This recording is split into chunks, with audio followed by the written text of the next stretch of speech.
And when it's live, can you just send a link to the group chat?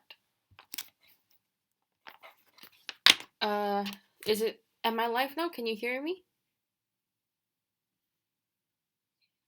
Okay, I'll just wait for a few seconds.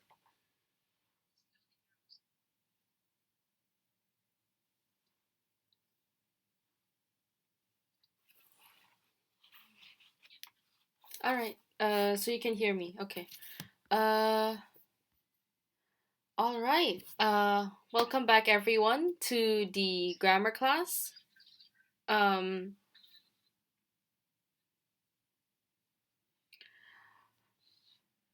just gonna keep that at a lower volume. Sorry, I just heard myself from your phone at a very loud volume. Okay. So sorry about that. Welcome back everyone. We are gonna be reading chapter 3 of The Lady in the Lake. Again, if you weren't here during our last session, then you wouldn't have the handout, but you can go to this website. So pay attention to this link right here, English lessons. And if you just scroll down the website, you will see here reading and grammar story. And you will find a story in here. And oh,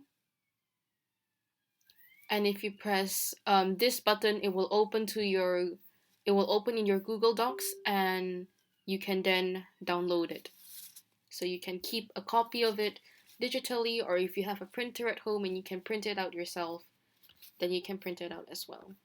So without further ado, let's just get started. Um,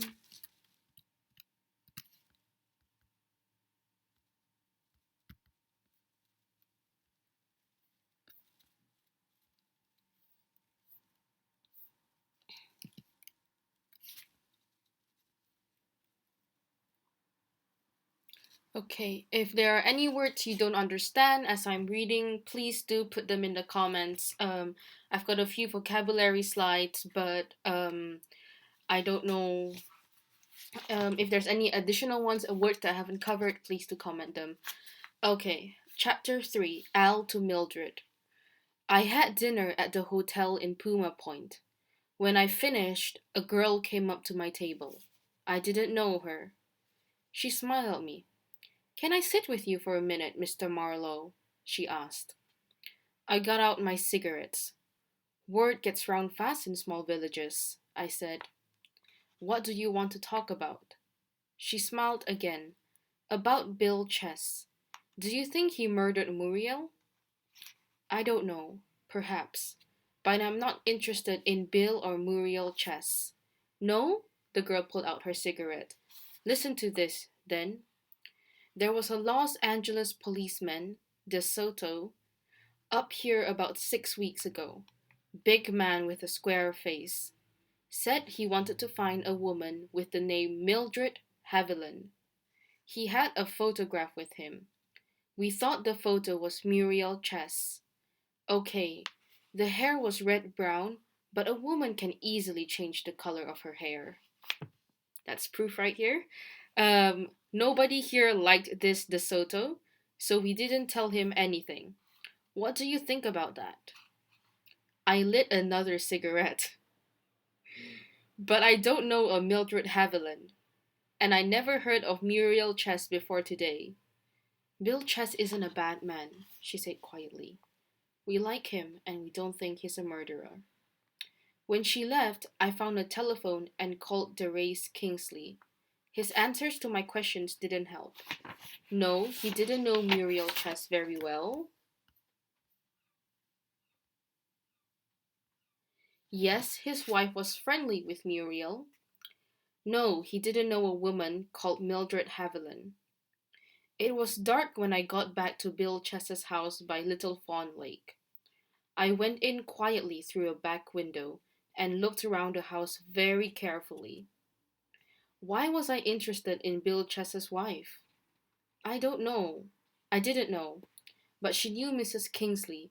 She lived in the same place, and she went away on the same day. Perhaps that was important. Perhaps it wasn't. In the kitchen, I looked in all the cupboards and through the tins of food. And in the tin of sugar, I found a small, very pretty watch inside some paper. On the back of the watch, there were some words: Al to Mildred with all my love. Um, they gave an image of that in case you guys didn't see it when I zoomed in. Um, Al to Mildred. Al somebody to Mildred Haviland. Mildred Haviland was Muriel Chess. Muriel Chess was dead 2 weeks after a policeman called De Soto came to Puma Point with her photograph. I stood there and thought about it. Mrs. Kingsley didn't come into the story. I drove back down to Puma Point and went in to Jim Patton's office. I put the little watch on his desk. I looked around Bill Chess's house, I said, and I found this in a tin of sugar. Jim Patton looked at me sadly. Are you going to give me trouble, son? I looked around the house and didn't find anything. But your eyes are younger than mine. He looked carefully at the little watch. So what do you think about this? He asked me. I don't think Bill Chess murdered his wife. I don't think he knew she had another name.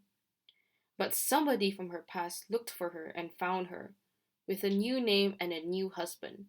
He didn't like that, and so he murdered her. Jim Patton thought about it. He said slowly. I like it. The story begins well, but how does it finish? Ask me tomorrow, I said. Jim Patton laughed. You city detectives are too fast for us slow mountain people. Good night, son. At about 11 that night, I drove into San Bernardino and found the Prescott Hotel. The garage boy was happy to talk to me when he had some of my dollars in his dirty hand. He looked at the photo of Crystal Kingsley and Chris Lavery. Yeah, I remember the man, he said. He came up to the woman at the hotel desk. But this photo's not very good of the woman. A woman with the name Mrs. Kingsley left her car here on the evening of June the 12th and took a taxi to the station that night with the man. She wore a black and white dress with a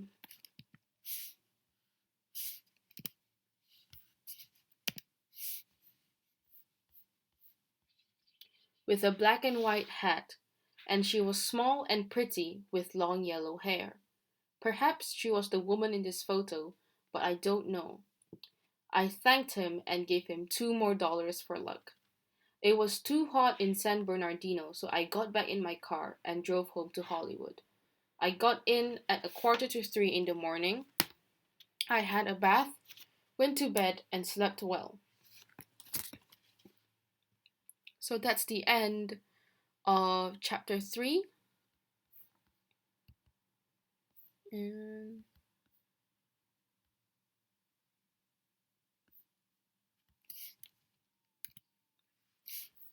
so, here's some of the vocabulary that I picked up. So, the phrase word gets around fast. This is a phrase that means news travels fast.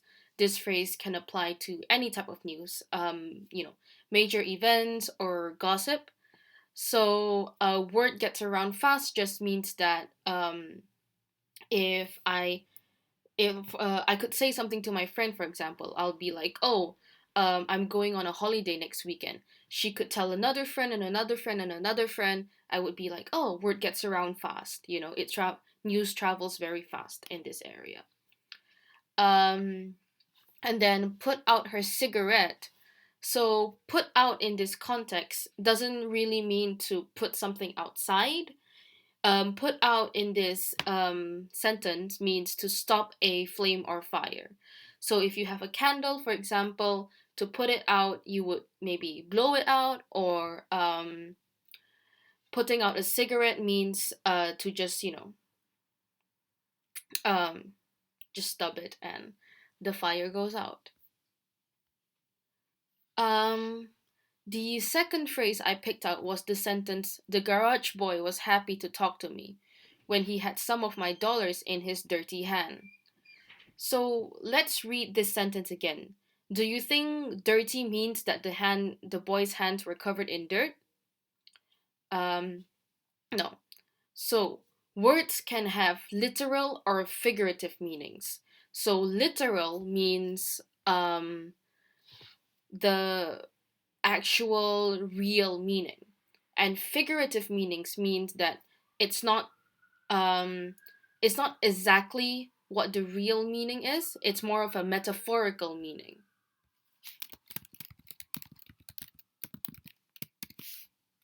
So literal meaning is something that it's real, and a figurative meaning is something that's metaphorical.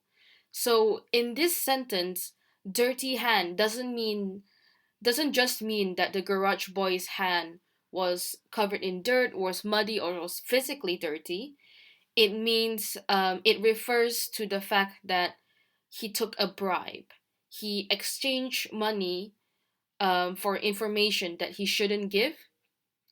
So he received money um, to give information that could be something that is, that is a secret, that could be something that is private. So, for example, you could, if you bribe a policeman, that means the policeman has a dirty hand.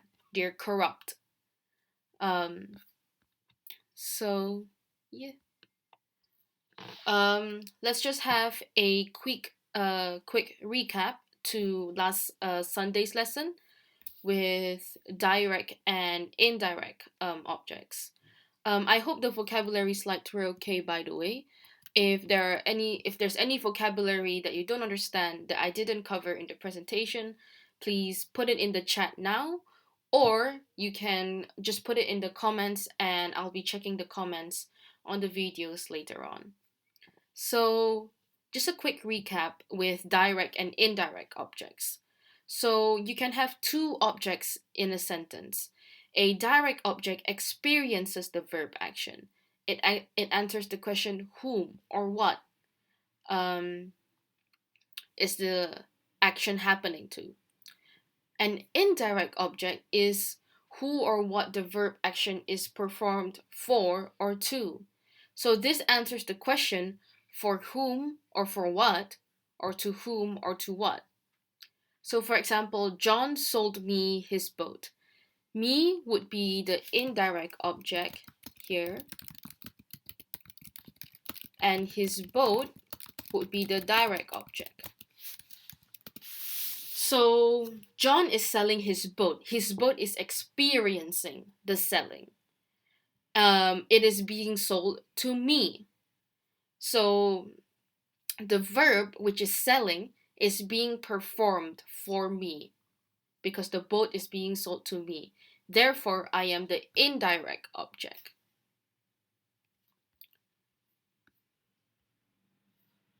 So you can arrange a sentence with two objects in two ways. You can arrange it subject, verb, indirect object, and direct object. So John sold me his boat here.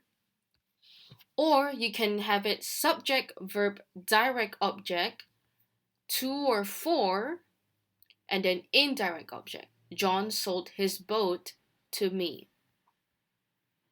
So I've got a couple of recap exercises here for you guys to do. Um, so here are a few sentences,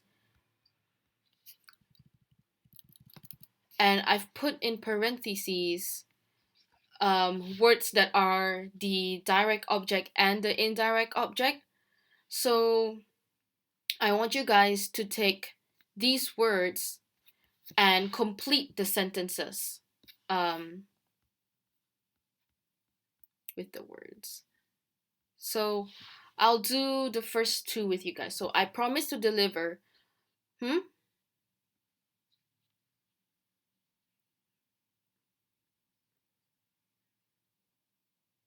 Sorry, what?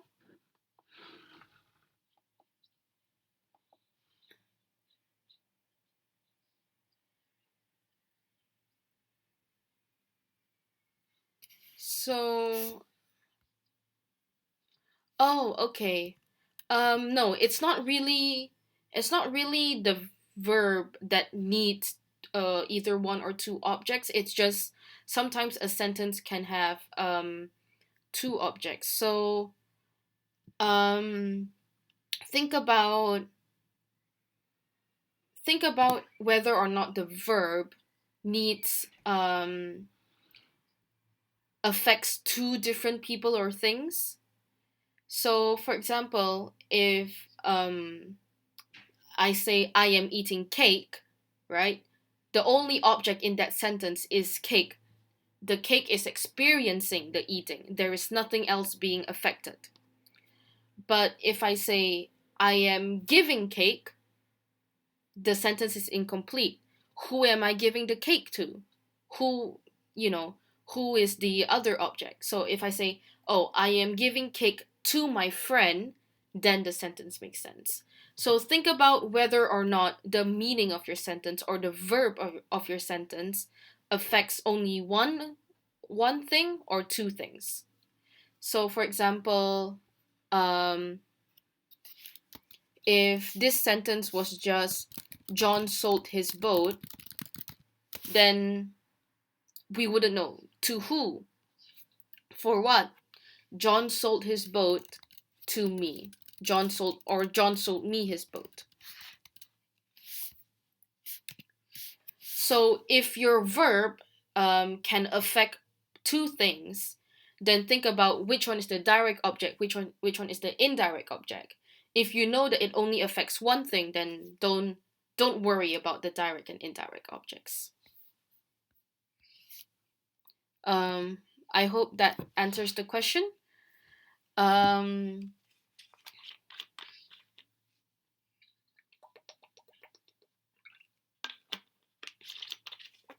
so back to this. So, like I said, to write a sentence that has two objects, you can put it subject, verb, indirect object, and direct object, or subject, verb, direct object, 2/4, indirect object. So, keep this in mind as we go do this exercise. I promise to deliver parcel slash the slash her. There is no two or four, so that tells me that I should arrange the sentence to put the indirect object before the direct object. So that means I promise to deliver her the parcel. Her, the parcel is the direct object because it's experiencing the delivering. You are delivering the parcel. Who are you delivering it to? You are delivering it to her. So I'll put this in italics because it's the indirect object. Okay. So we have already shown blank the slash Mrs. Clark slash to slash project. So there is a to here which tells me that I should arrange it so that there's a direct object 2/4 and then the indirect object. So how will I arrange this sentence? We have already shown the project to Mrs. Clark.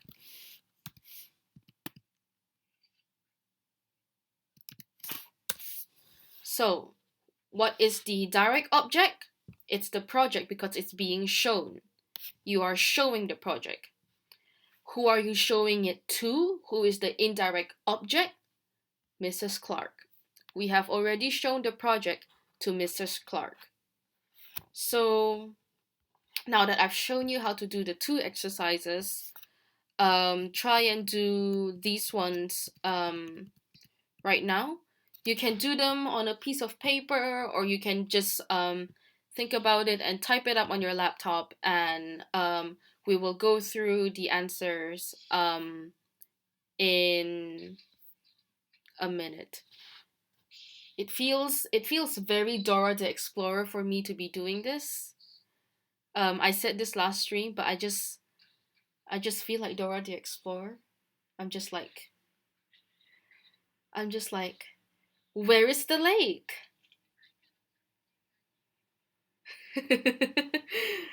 It's fine. Um, yeah. So I'll just maybe wait for a minute or two. Um,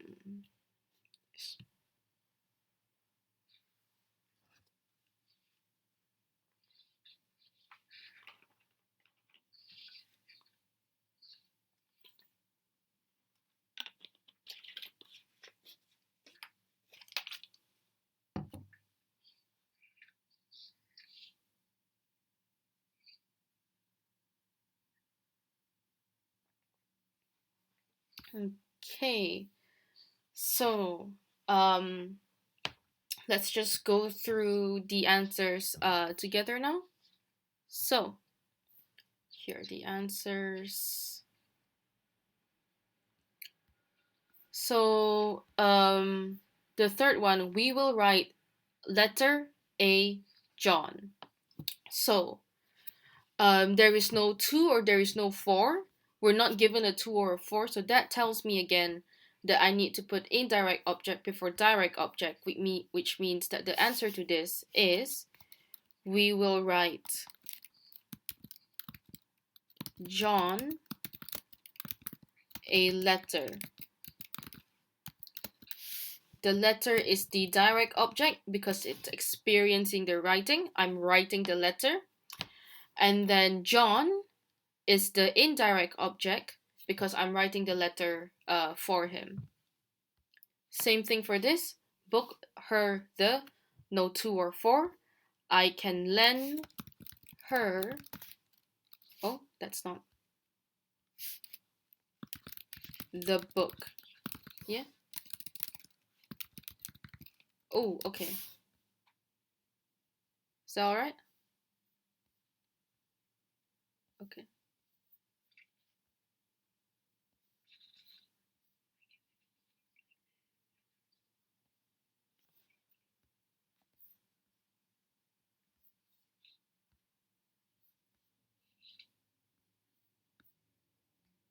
Oh, okay. I think that's probably as big as it will go. um,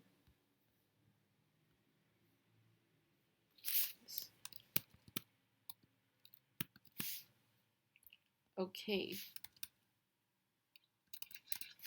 They will immediately send us to fax. So there is a 2 here, which again tells me that I need to put the direct object and then 2 or 4 indirect object.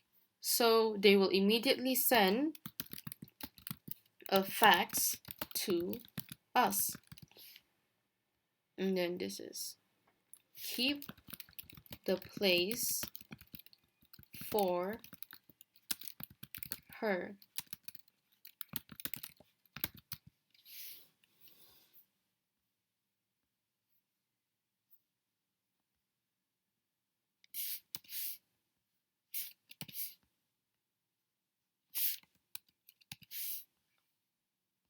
And then they've bought, daughter knew a flat there.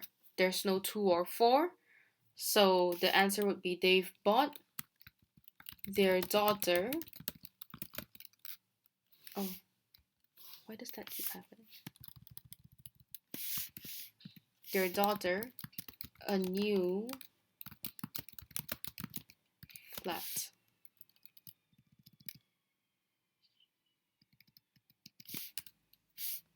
And then show to him room. There's a 2 here. Show the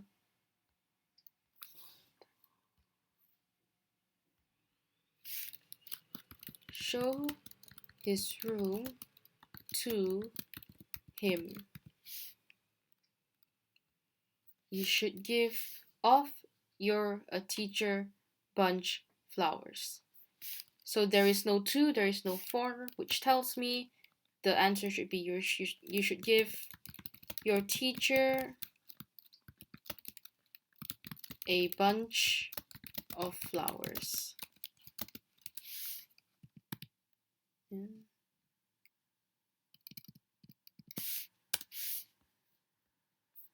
And then my mom made for cake me a huge. So my mom made a huge cake for me. So that is all the answers to the exercises. Just, yep. So I hope that the recap helped with basically kind of, confirming your knowledge about direct and indirect objects, because we're going to be moving on to a new topic now. We're going to talk about how for the subjects you can use gerunds as subjects. So a gerund is a verb that becomes a noun when you add ing to it. For example, swim, which is a verb, becomes swimming noun as a noun or an activity. So, a gerund can be the subject of a sentence. So, for example, cooking is simple. This would be a subject verb complement sentence structure, because cooking is an activity, so it's the noun, so it's the subject of a sentence, is simple. Simple describes cooking, so it's the complement. It can also be a gerund phrase. So a gerund phrase can also be the subject of a sentence. For example, cooking pasta is simple. So all of this, cooking pasta, becomes one noun, one activity. Because you're talking about you're not using it as a verb, you're using it as a noun, as an activity, as a subject. So this is also subject verb complement. The subject is cooking pasta, the verb is, and simple, again, is a complement because it describes the subject. It says that the action, the activity of cooking pasta is simple. So, for example, running is good for your health. So the verb of this would be run, and then if you add an ing to it, it becomes a gerund. It becomes a noun, running. You're not talking about the action of running now. You're just talking about the activity of it. So it's a little bit confusing, I can understand, but just keep in mind that if you add ing to a verb, it can make it into a continuous form, but you can also use it as the subject because you're describing it as a noun now. You're describing it as an activity. So for example, studying online is very convenient. This is also subject verb complement. And the subject of this sentence is studying online,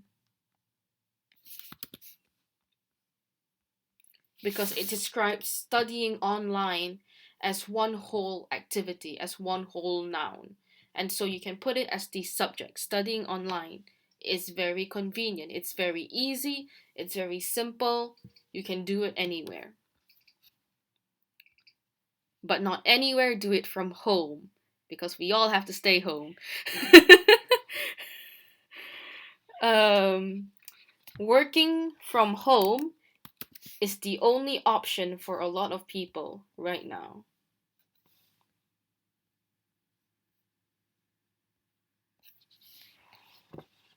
So again, working from home becomes one whole activity. It becomes a noun. Working from home. You work from home, um, and you add ing. Working from home is the only option for a lot of people right now. It becomes a noun. So here we've got some very simple exercises. So change these verbs to gerunds. Cook is one of her hobbies. So if we add an ing to that, it becomes cooking is one of her hobbies.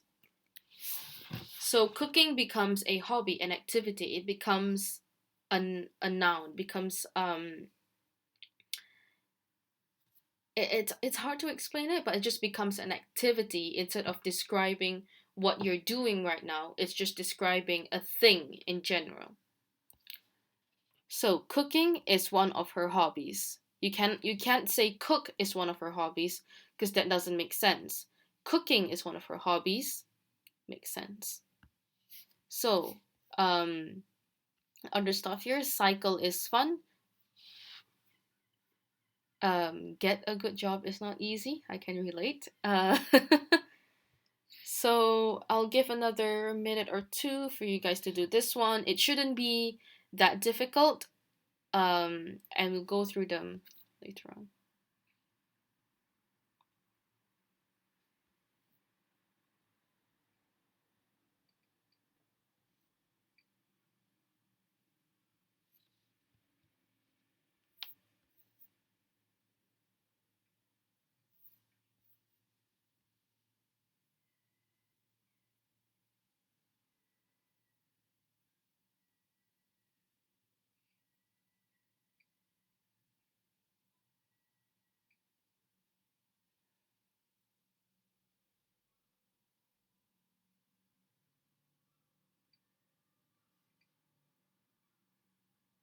Okay.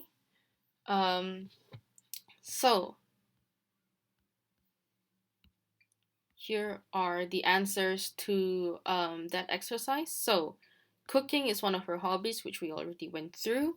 And then cycle becomes cycling is fun.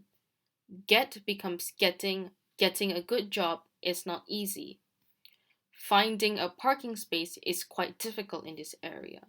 So pay attention to the fact again that the subject of a sentence doesn't just have to be one word, it can be a whole phrase. So that means that uh, I'm just kind of thinking back to the time that I said, oh, a subject, a verb, a complement, or an adverbial, or an object doesn't just have to be one word. It can be, all of them can be phrases, or they can be clauses in themselves. So just keep in mind that all of this is a subject. When you're trying to identify um, what the subject in a sentence is, think about the meaning of the sentence. So, for example, getting a good job is not easy. All of this is the subject because it tells us that all of this is not easy. Getting a good job is not easy. The activity, the task of getting a good job is not easy. Finding a parking space is quite difficult in this area. So we know that all of this whole phrase is the subject of the sentence because we're thinking about what is difficult. What are they describing? They're describing the activity of finding a parking space. They're describing the task of finding a parking space. So driving becomes more and more expensive. Now we know that this is the subject. No smoking in this area, so smoking. Working overtime is quite common in this company. Um, so working overtime is the subject because we know that we're talking about action of working overtime. Eating fruits and vegetables is good for your health. Making fun of other people is not nice. Learning about other cultures makes people more tolerant. Tolerant, by the way, means basically understanding, so, or accepting. So when you're tolerant of something, that means you understand it, you accept it. You might not really like it, but you're like, okay, I'm cool with it. I'm okay with that. So again, eating fruits and vegetables is good for your health. Making fun of other people is not nice. Learning about other cultures makes people more tolerant. All of these are all of these sentences contain subjects that are gerund phrases. Um, so just more examples to how a subject can be a phrase. A subject doesn't just have to be one word. Think about what is the sentence about rather than one word. Oh, one word has to be the subject. Just think about, oh, what the entire activity, what the entire sentence is talking about. Uh, okay. So,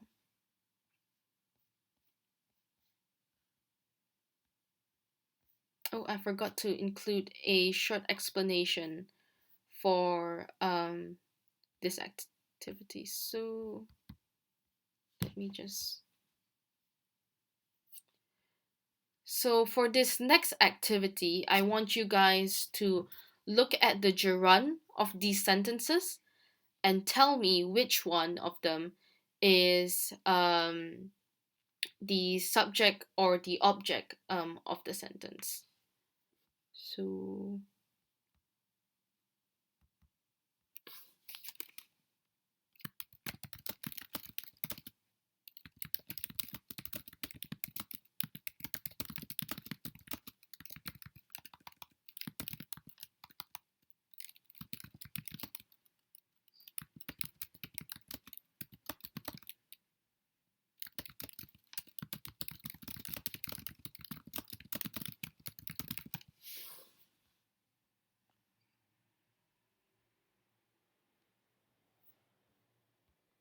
so a gerund can also be the object of a sentence because we're talking about turning a verb to a noun.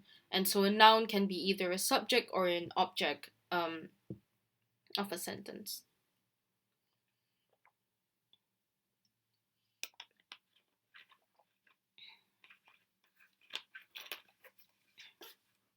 So we'll give another minute for that.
Okay, so we'll just look at the. Oh, sorry. So, dancing is great fun. The gerund is the subject in this sentence because we're talking about dancing as an activity. We're describing dancing. Dancing is great fun. She hates going out at night. The gerund is the object. So, what does she hate? Going out at night.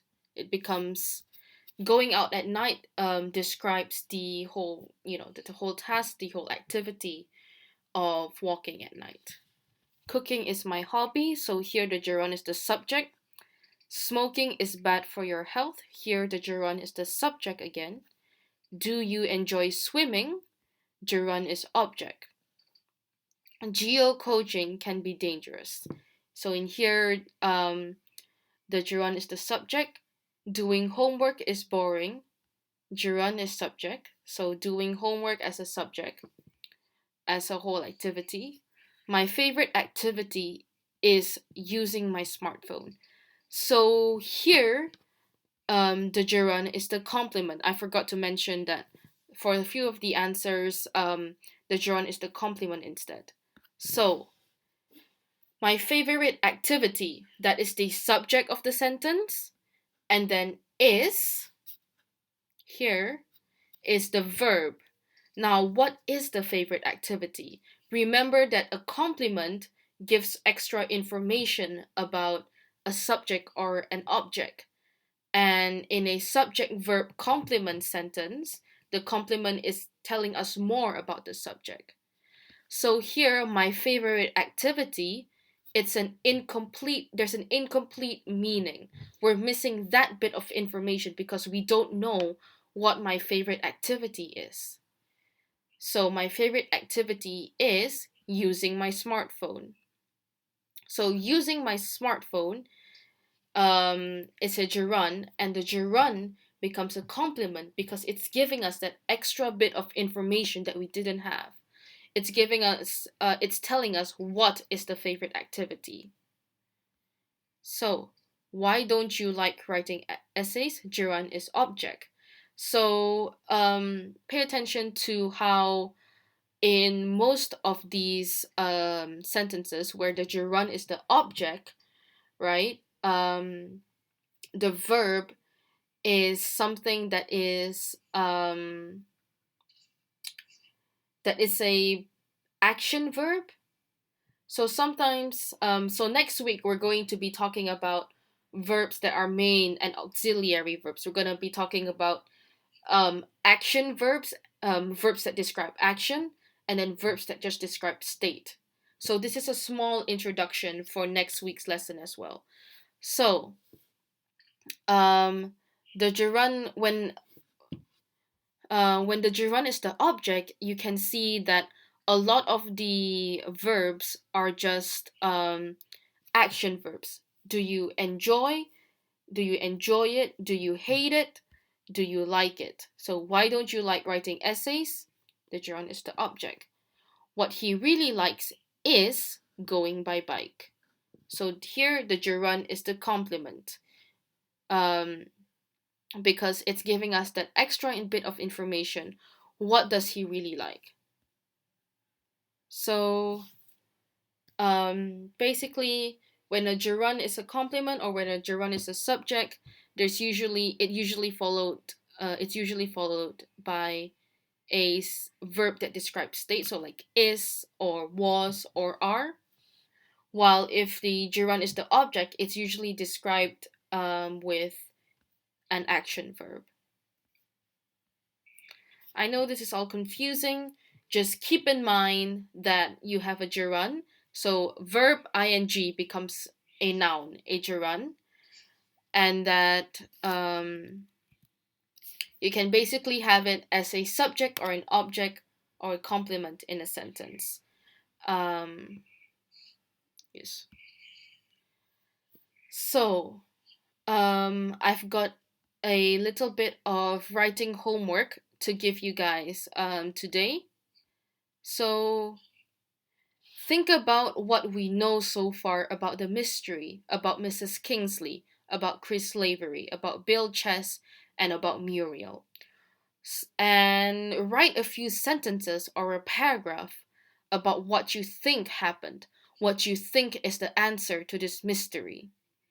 And now remember to use the lessons we have taught you so far to give the sentences in your writing more variety. So I want to see sentences that have all of the types. So if we look back to last Sunday's live stream,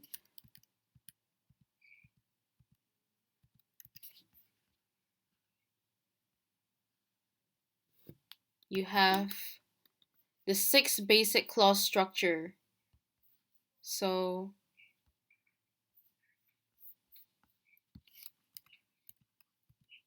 I'll put that in here as well. Oh, that's not.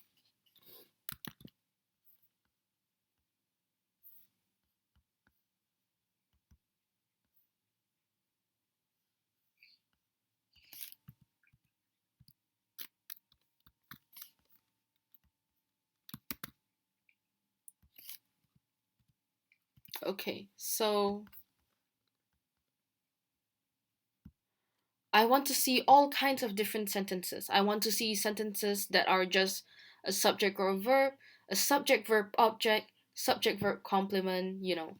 You don't have to include all of them, but I want to see different types of sentence structures.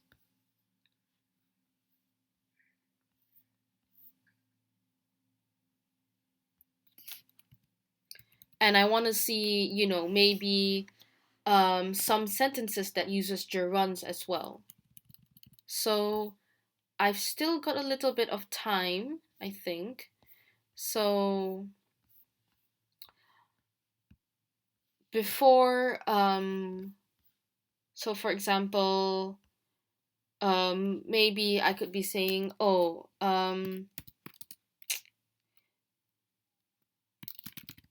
Chris Lavery lied to Marlowe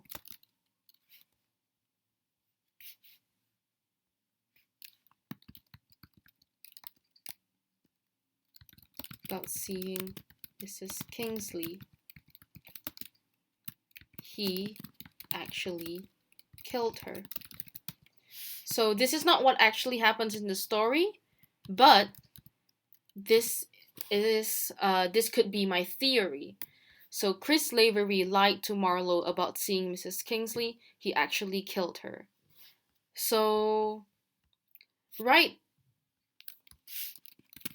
So this is an example of what you could write about, basically. What you could um, write your story about. So just a few sentences or a paragraph about what you think happened in the story. You know, do you think that Bill Chess killed Muriel? Do you think Mrs. Kingsley is alive? Do you think she may have already died, but nobody has found her, so we only think she's missing? What are your thoughts?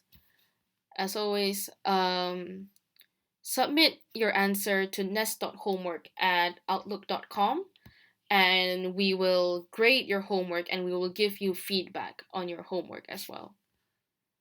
Okay, so I will end today's lesson there so that Jemima can start the kids live stream soon.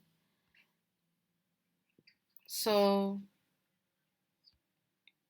I'm just gonna end the stream. So thanks again for coming, everyone. I hope you've been okay. Please stay inside and only go out if you need food. Um, I hope you're all stay. I hope you're all safe. I hope you're all doing well. And I hope to see you back in the live streams next weekend. Masalama.